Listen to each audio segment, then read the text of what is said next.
RDC, assassinat de C. Tout a commencé par les spéculations que Bakangi était Naniwana Beni Mukena. Beni Mukena, le présumé assassin, il y a un confrère congolais, Vali Amissi, un businessman. Il paraît que c'était le problème, il y a un contrat qui a réaménagé, tout réfectionné le stade de martyrs. Vali Amissi, un Congolais vivant en Afrique du Sud, a un séjour de travail dans la République démocratique du Congo, son pays d'origine. Et tout le monde a une image les cas chaque fois. Tout le monde a dit comment est-ce que Beni, à côté, à juste servi, à côté, consort. Enfin, il avait disparu, Beni. Ndenga disparaîtra et puis ça va tout soit et en fait l'image de Fundaki c'était lui le présumé assassin. Après disparition ailleurs ça a tiré de partout. À Afrique du Sud, en Afrique du Sud, en Afrique du Sud. Mais tout le monde a eu finalement Bakanga qui était d'ailleurs ministre de la justice, il a été arrêté en Afrique juste de l'extradition d'ailleurs, mais chose qui n'a pas été faite. Est-ce que Bakanga Kaye, tout Bakanga Kaye était à Komaka en Afrique du Sud? Donc à Komaka en Afrique du Sud, tout à Komaka on ne sait pas, mais il a fallu attendre jusqu'à quelques temps, plusieurs mois après, pour la tuer comme on a Béni, à Komaka en Afrique du Sud, à Zalaka Kaka, na Congo Brazzaville.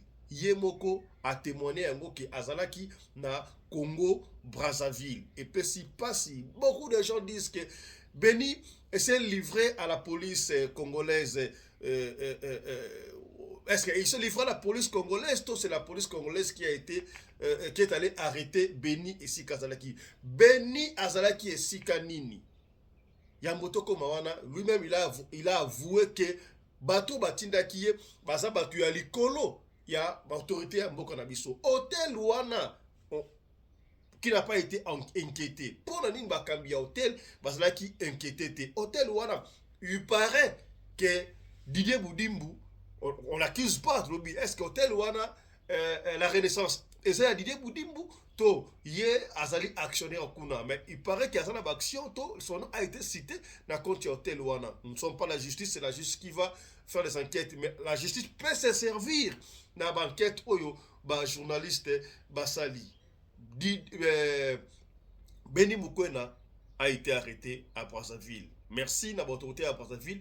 Oyo Basali qui intervient pour confirmer. D'ailleurs, il paraît que sa mère était déjà là pour corrompre la police y a Brazza, chose qui n'a pas été faite.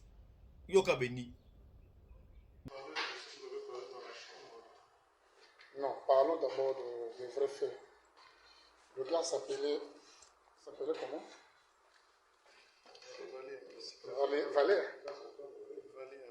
Valé Amissi. Ouais, tu as dit que tu as tué avec une arme, c'est de quelle catégorie? Un peu maca ou un peu? Je ne sais pas, on m'avait juste donné ça. Hein? Je ne suis pas spécialiste en armes, on m'avait juste remis. Qui t'a donné l'arme pour le tuer? J'ai peur de parler parce que ces gens-là... Tu n'as pas peur, tu es à la police ici.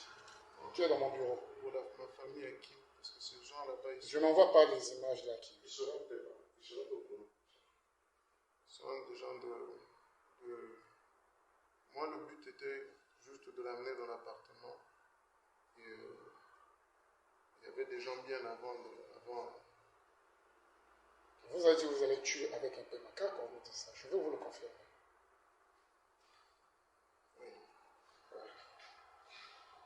Et après, qu'est-ce qui s'est passé? Il a été enterré où?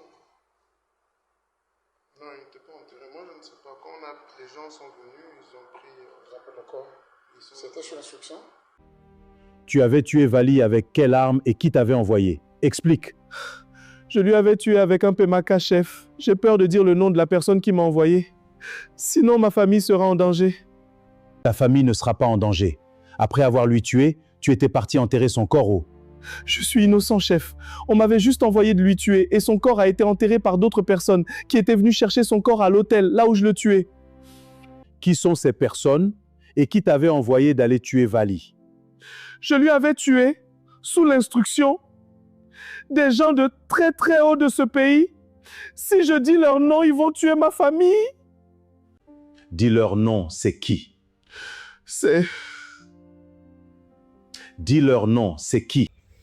quel a été le scénario pour Beni Mukena Azala arrêté? Yaya, la nuit peut durer longtemps, mais les jours finissent toujours par arriver. Yaya, et puis si Mutuko soit. Scénario Salamaki, Tokoyamba Awa, Mamou International, notre consort, que je félicite pour un travail qu'elle vient d'abattre. Oyo Salike, Ba Kangalelo, Beni Mukena. C'est grâce à Mamou International. Nous sommes parmi les rares personnes auto appréciaka. Ba misala ba confrère na biso. Chapeau bas, coup de chapeau à toi, Mamou International. Tout le monde a une émission à expliquer le scénario, comment ça s'est passé. Tout le monde a et les kaki ndengenini. Kasi, confirmation à Makamoro. Baïke, baïke, olobate, eza lukuta, eza mamouté, eza boyno, eza la police congolaise. Ce n'est pas la police congolaise. Ce n'est ni la justice congolaise, ni la police congolaise. Mamoundé était au four et au moulin. D'ailleurs, Ndeko Yavali, Yeboko a confirmé Yango. Qu'est-ce qui vous a conduit à Brazzaville?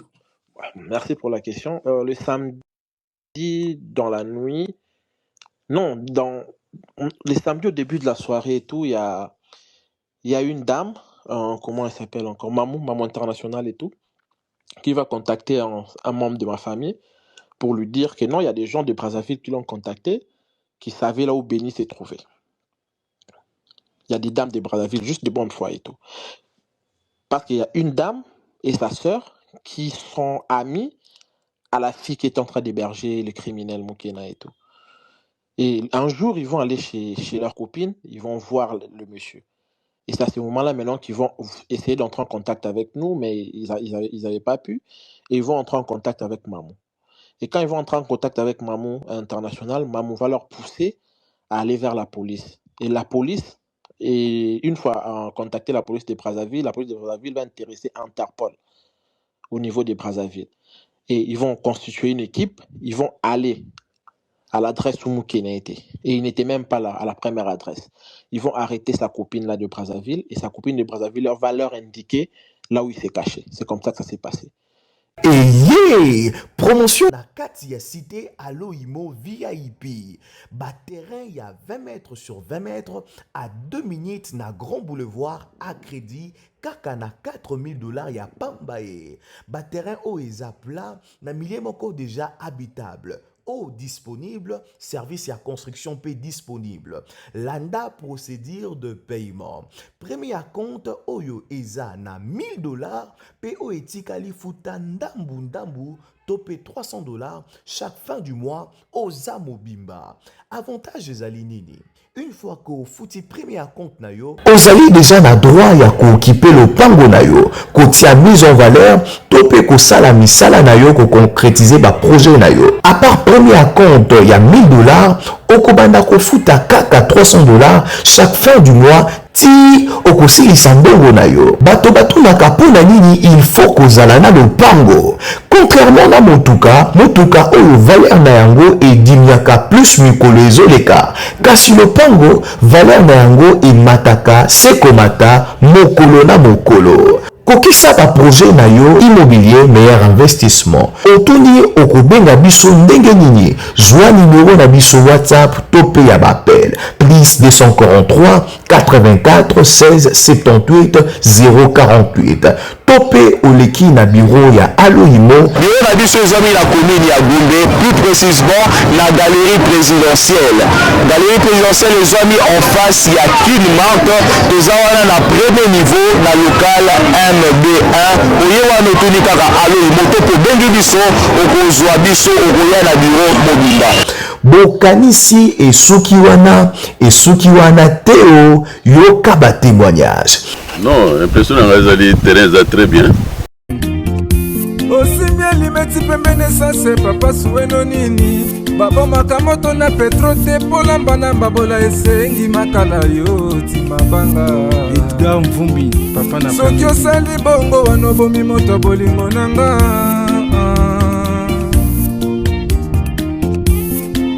mobali mbinga na mwina ngolo aboya hydroquinone soki ezotambola basheri bazokwea mayanga na retrouve douce tendresse affection epana yo nasalelo nini mpo ndimake nakupendaka sana, shitakwacha pelende wenjoro yangu, dans mon cœur tu occuperas toujours la première place. Voilà, Bandeko Malandi, nous vous avons promis que nous allons recevoir Mamou International. C'est elle qui a été au four et au moulin pour Nalelo Bakanga Beni Mukwena. Nous sommes parmi les rares personnes au Presaka. Travail à ma confrère, ma consoeur Moussou, c'est grâce à elle Lelo Oyo Beni a été appréhendé. Là, ça rabino biso to kobeta lisolo na balabala tête to kenara na source Toyoka de scénario ngo et bandaki. C'est pourquoi je reçois pour vous na plateau Oyo Radio Lokole notre consort Mamou International. Mamou, bonjour. Bonjour Tata Sadek, bonjour Radio Lokole TV. Voilà, je profite de cette occasion pour vous féliciter pour le travail que vous venez d'abattre là. Merci beaucoup. Voilà, Mamou Beni et Mukena, les présumés assassins, il y a Vali Amissi. Bien sûr qu'il bénéficie d'abord de la présomption d'innocence, mais bah, évidemment, c'est ça, c'est ça que a confirmé qu'il y a Zali assassin. Il a été arrêté grâce à un scénario Oyo yo organisé dans la aventure il y a Mamou International au Sali au tenté qui est comme Nasuka et Simbi. Comment ça s'est passé? C'est là qui parce que toi tu étais parmi les gens qui doutaient dans le scénario que non Beni Bakangi en Afrique du Sud. Malgré le ministre de la Justice Bakangi mais yo boya kama Kambouana, tu étais sûr de toi. Betel sur le solo ande banda qui est au Komalelo Bakanga Beni. Bon, ce qui s'est passé, Ezaki, parce que Bakangaki Beni déjà, tant à Bomaki Vali, pendant que Basaki ba SOS ou un avis de recherche, Beni Ezaki Kanakin. Beni, tant au commis le 16 avril, on a Beni un numéro à Suède. Pour éviter que Mamou Bakangi, Beni en Afrique du Sud. Où sont les preuves? Autotine de la preuve, mais publié. On a publié à bon côté. On va la publier pour la monnaie. Attention, on a publié par preuve au pays, mais la bombe bien, moi je garde pour moi, mais je vais divulguer l'information. Ouais, le 16 avril.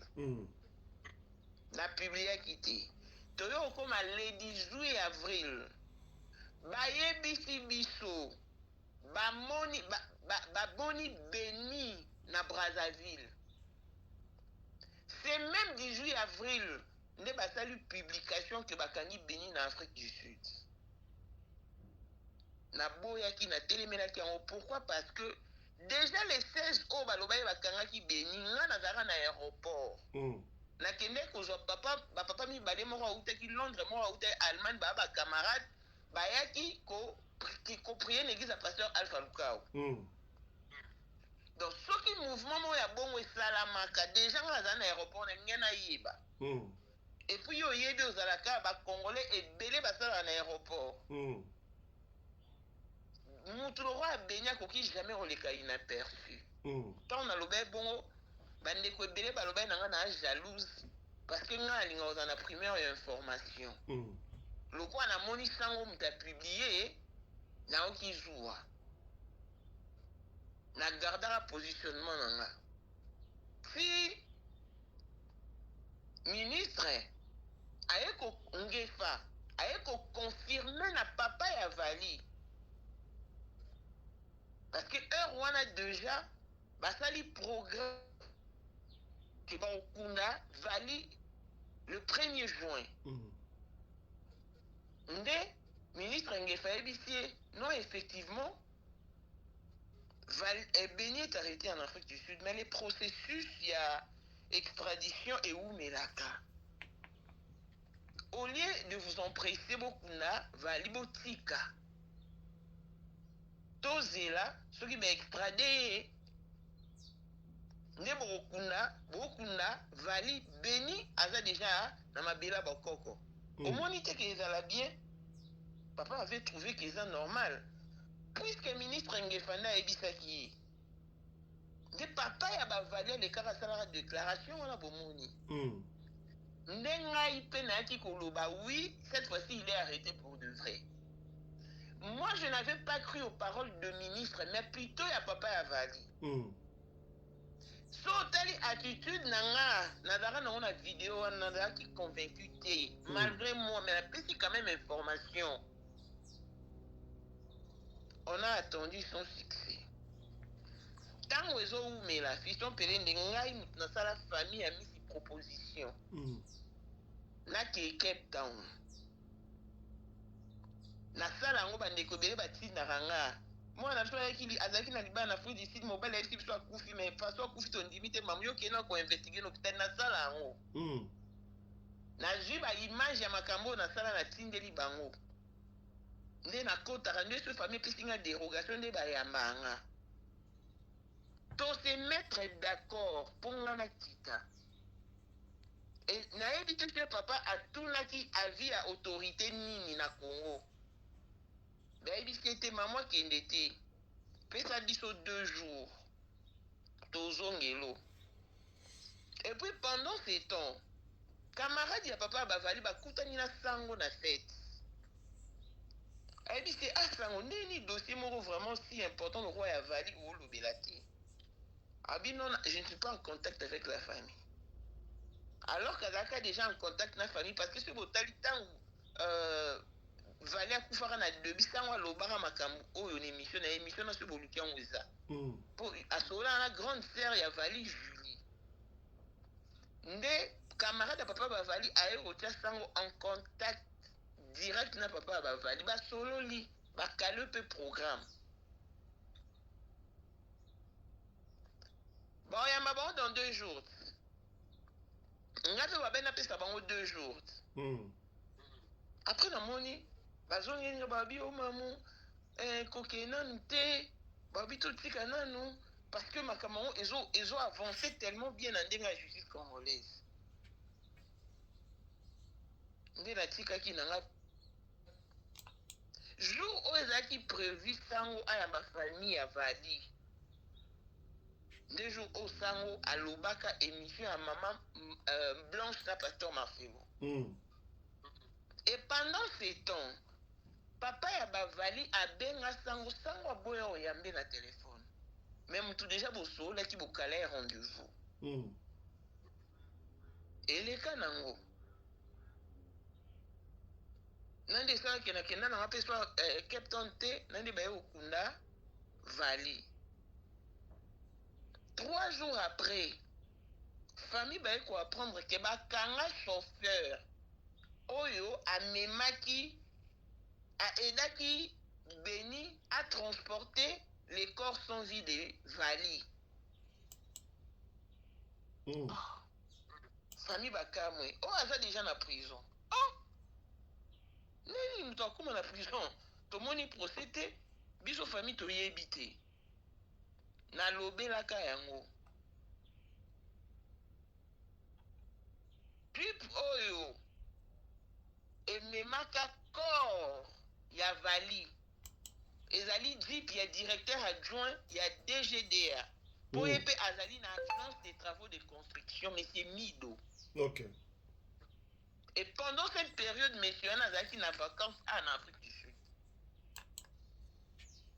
Na loba chauffeur na dit Jeep eza monsieur Mido, mais toyebi te soye pas impliqué. Makambo nyonso na besoin ba vidéo et na YouTube et na TikTok. Et les cas n'ont pas payé. Bakuna pe Vali, yo yebi Congo. Ce ministre de la justice va se permettre de faire une fausse information. Bon, ça les soumis. Parce que c'est lui le mobile de la justice. Tout à fait. Ni comme les cas n'ont bon. Tango, babomi moi mobali au Raphaël. Et qui le 14 juin, le 14 juillet, j'en ai vérifié date. Non, il n'y a pas de souci, on connaît l'histoire. Il y a une histoire. Tant aussi que babomi et ne batbane kokomila sango ba commenter mais ndenge nini on s'impliquer ma casse na mama Raphaël. Mais Vali ou baboma qui lobby la dossier na été. Ne sango lobby que non je n'avais pas assez d'éléments. Et puis ce makambu ya vali et avancé tes infos ta famille na yebite pourquoi ça va loba bon. Vidéo aneza. Et puis dossier à vali pour l'instant eza close. Tokanga yango. Soki nzamba kosungaka tozongela yango vidéo ono lo beza. Et vidéo na est révolta qui famille amis. Taka ba bloquer sango. Ah bon? Mais ba débloquer ba bengi aboya ba zu message ba tikeli. Ben ici on vous demande très poliment kolobela kalisusu makambu ya validé.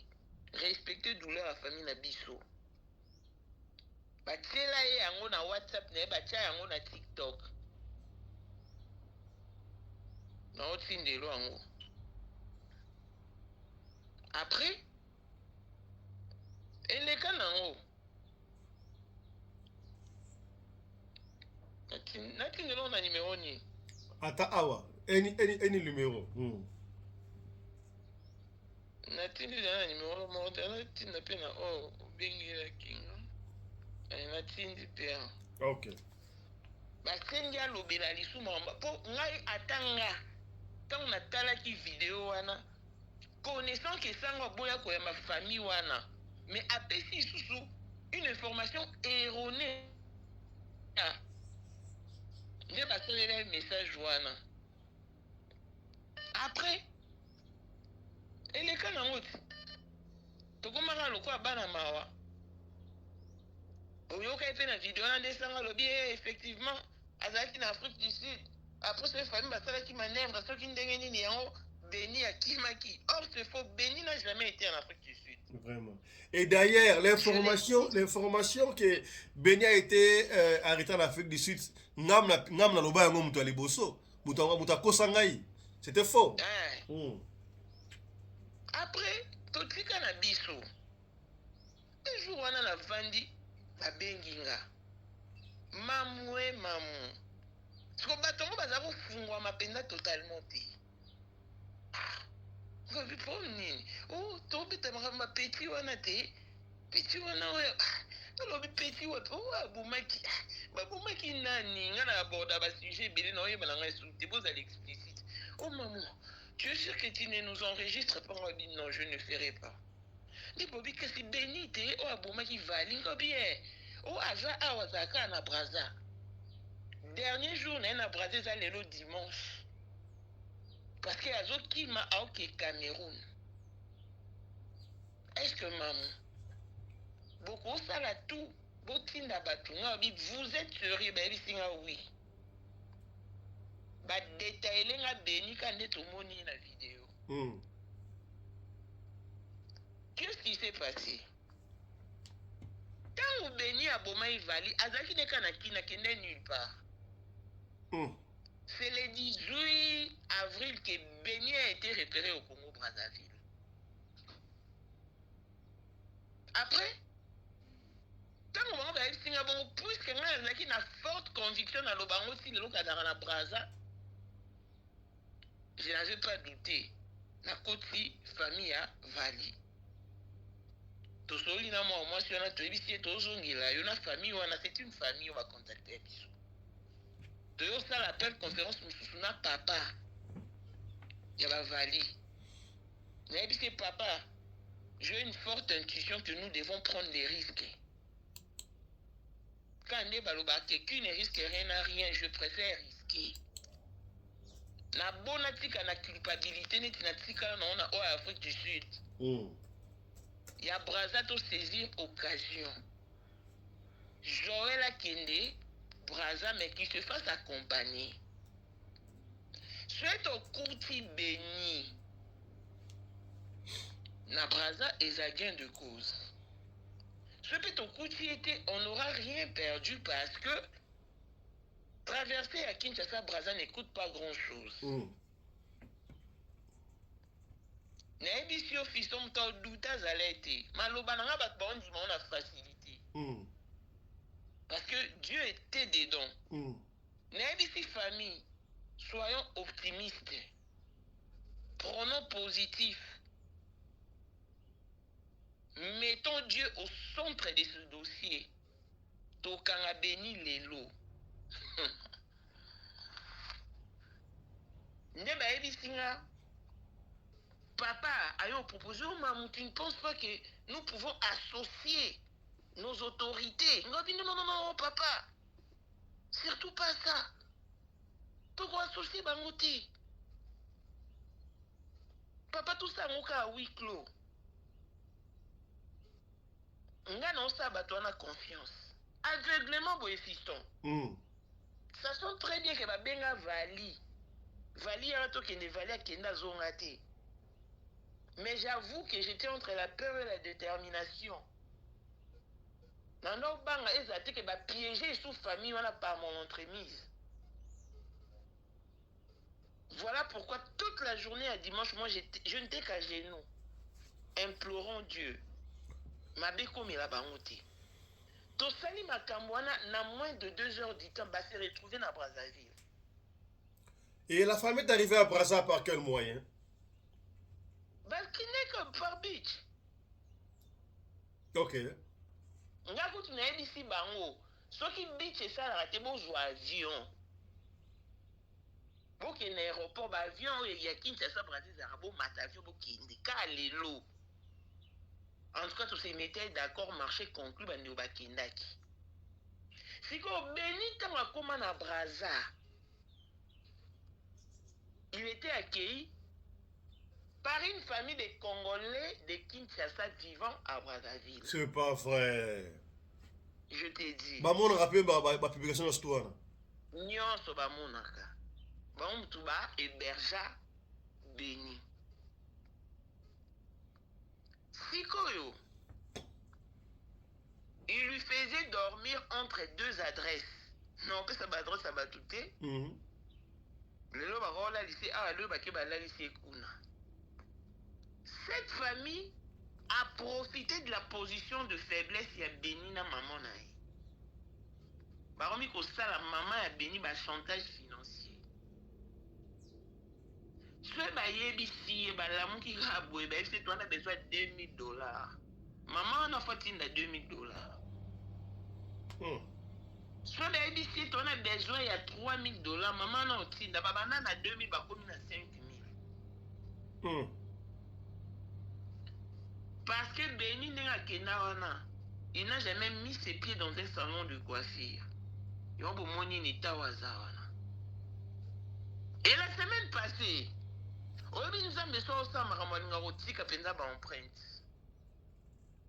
Béni, je me sens épuisé au fait. Ma déplacement entre les 2 adresses pendant qu'il est là. Nana pour ça na beta tour ne serait-ce qu'il y a un supermarché. Bato Brazza baby batonsu bazo avouer que ba mona qui est semaine passée dans le supermarché. Mais vu que baloba ba kanga en Afrique du Sud, batonsu baloba qui aza na Georgie, batonsu so. Batonsu ba peut-être ba kokana. Tant mambo biminde baba oui effectivement tout le monde est qui dans le supermarché. Tant ba outi supermarché bazongi. Famille on a babing maman a béni ba senge $10,000. Maman on dit $10,000 c'est quand même énorme. Babi maman, on ne discute pas. C'est $10,000 ou rien. Nde ba lo bana ba kangi ba téléphone ya béni. Et comme il y a Koswana, maman peut mais vous exagérez quand même. Maman a opé ça bon $2,000. Et si on a bête à mon tout, comme ça lundi non signe la bino le reste. Mais ce qui vous reste, bot signe d'ailleurs à qui, vous qui êtes dans la frontière ya Congo Brazzaville, na Cameroun. Si na organisé bateau boyambi na Cameroun. Pendant accrochage wana, ne ami à fille oyo. La femme de la maison a hébergé à Béni à commis. Le coup là, elle s'est dit que non toqué. nakota ka par surprise po akendaka kuna mamona Beni te. Ok. Mais jour wana tanga koti par surprise mbala moko amoni Beni akamwe moye mpe babombe lisusu eza te po bamoni ye deja aoki bongo nde baoswana basome ba $10,000 abia bon donc so tovandi kuna bino bosalamaka minene bino nde bobomba Beni bamonto nyonso bootanga bagrand somme booli yango na mokongo ya Beni fi wana sikoyo aza na copain na ye amilitaire abi te antuka biso so foto kota na cop biso mpe foto lia mbongo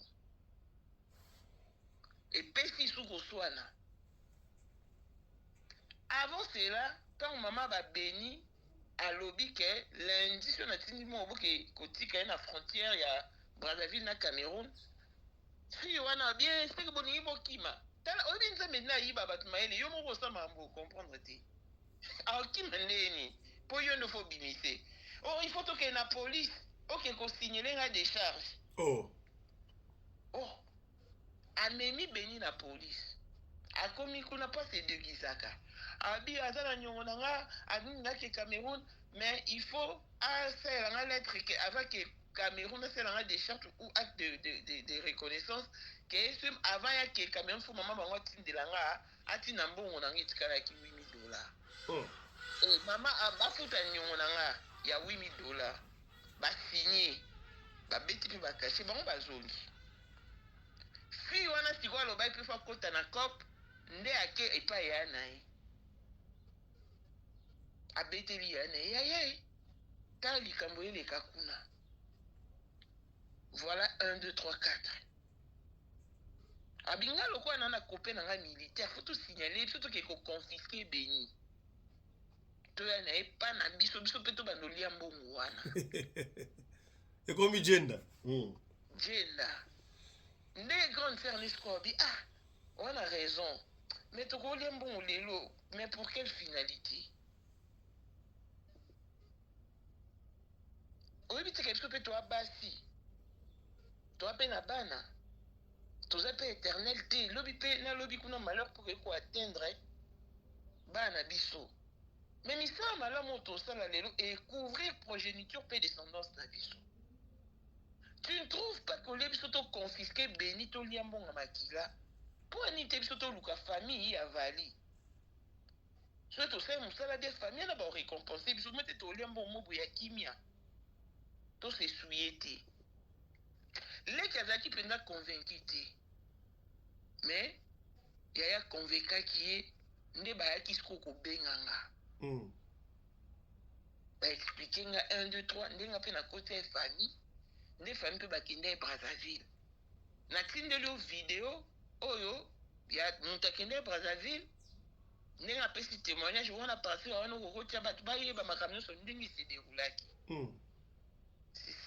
Comment ça s'est passé tant famille comme la Brazzaville bakende maman na ndako wana bakendaki na pas police parce que bato baoloba ça fait partie de nos stratégies bato baoloba bakute na bato natindeli oka video Joël a opé ses explications Joël a mis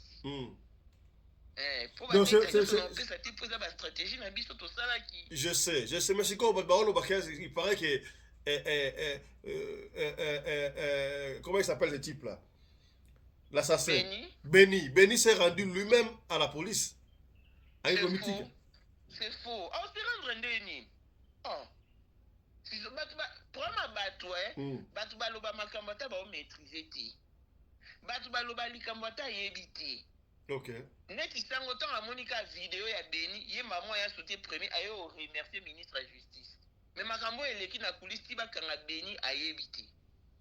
Donc pour na mutu ne bamoni bakangi Beni babi c'est la justice qui a travaillé justice te. Et d'après la famille quand est-ce qu'il pourrait être extradé? Na peso ba détail nyonso na vidéo on a tindeli yo. Voilà. Joël o alanda vali akendaki amoni Beni ba oka pour ça dévorer. Apesi ba explication nyonso ndi ba anje nyonso elekaki.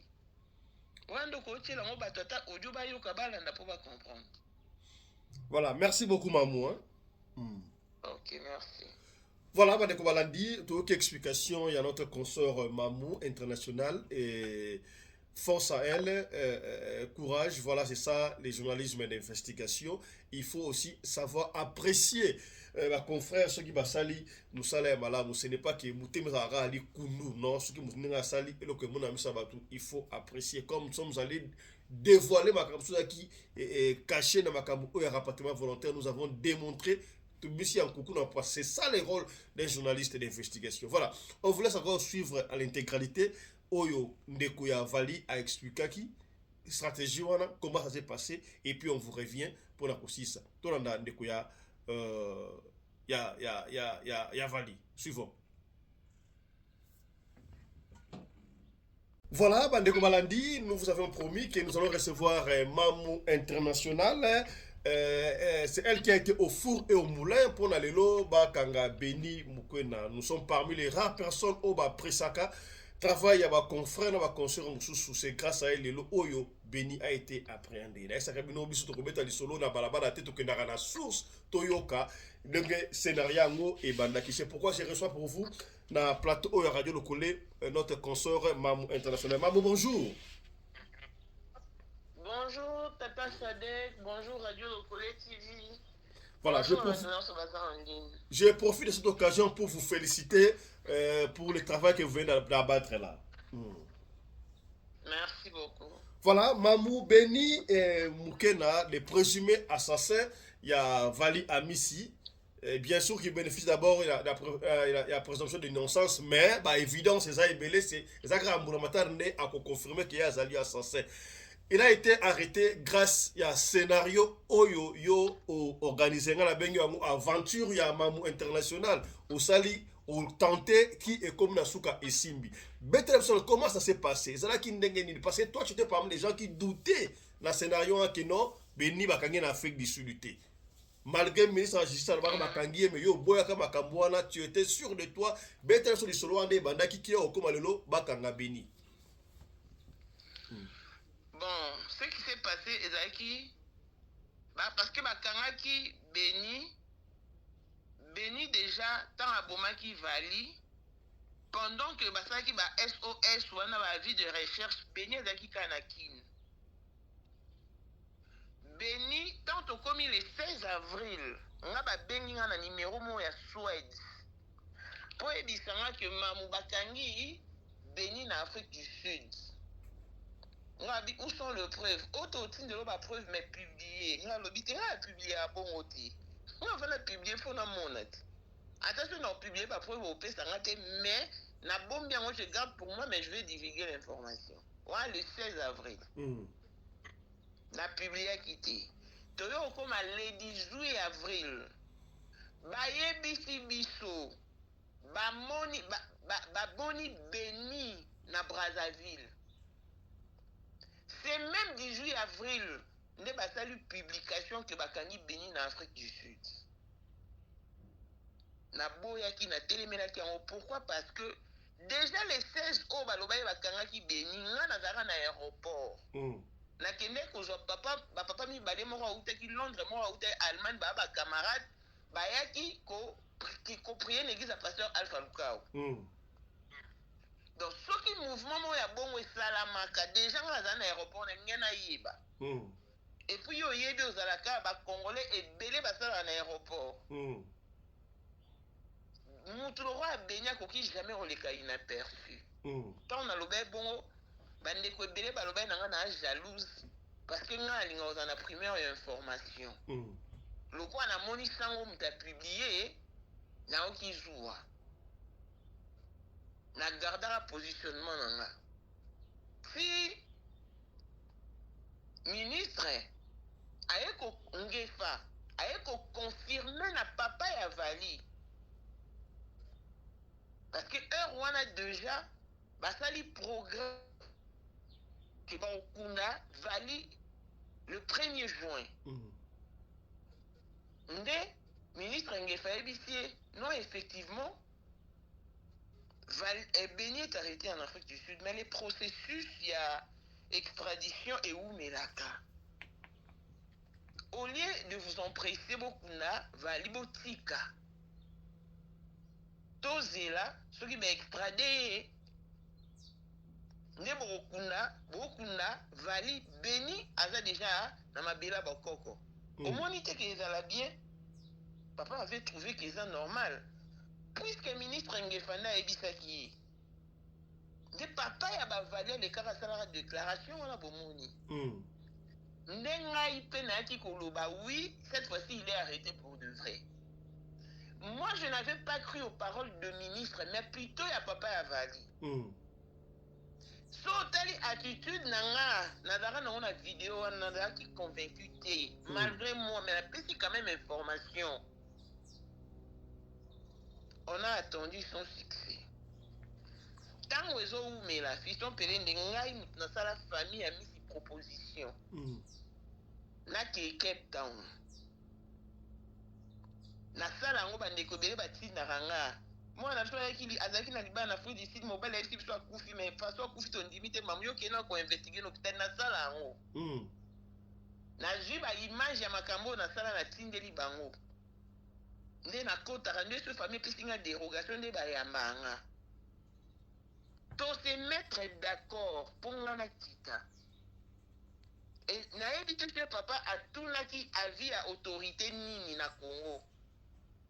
Ben il était maman qui était. Puis ça dit sur 2 jours. Tozongelo. Et puis pendant ces temps, camarade ya papa bavali bakutani na sango na fête. Elle dit c'est sango nini dossier moko vraiment si important le roi Avali ou le Belati. Abi non, je ne suis pas en contact avec la famille. Alors qu'Azaka est déjà en contact avec la famille parce que ce botali tant Vali akufaka na debi sango lobara makambu oyo na émission na ce boluki en weza.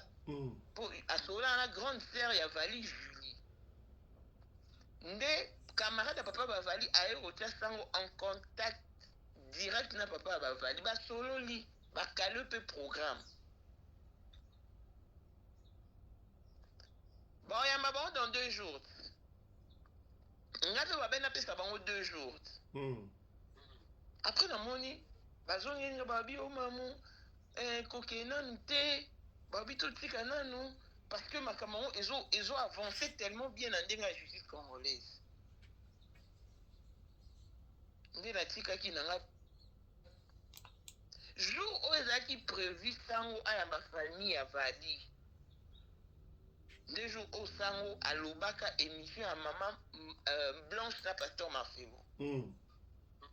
Et pendant ces temps, papa ya Bavali a benga sango a boya oyambe na téléphone. Même tout déjà bosso là qui bokala rendez-vous. Et les kanango. Nande sa kena na ngape soit Captain T nande baye okunda Vali. 3 jours après, famille baye ko apprendre que ba kanga chauffeur oyo amemaki a aidaki Beni à transporter les corps sans vie de Vali. Famille bakamwe oh aza déjà na prison. Nani mtu akuma na prison tomoni procédé biso famille to yebité na lobelaka yango pip oyo ememaka corps ya Vali ezali jeep ya directeur adjoint ya DGDA pour épée azali na agence des travaux de construction mais c'est Mido. OK. Et pendant cette période, monsieur Anazaki na vacances en Afrique du Sud. Na loba chauffeur na dit, j'y faisais à monsieur Mido, mais toyebi te soyez pas impliqué. Makambo nous sommes le besoin de vidéo et dans la YouTube et dans la TikTok. Et les cas n'ont pas payé. Bakuna pe Vali, yo yebi Congo. Ce ministre de la Justice doit se permettre de faire une fausse information. Pour ça, les soumis. Parce que c'est lui le mobile de la justice. Tout à fait. Ni comme les cas là, bon. Tango, babomi moi mobali oh Raphaël.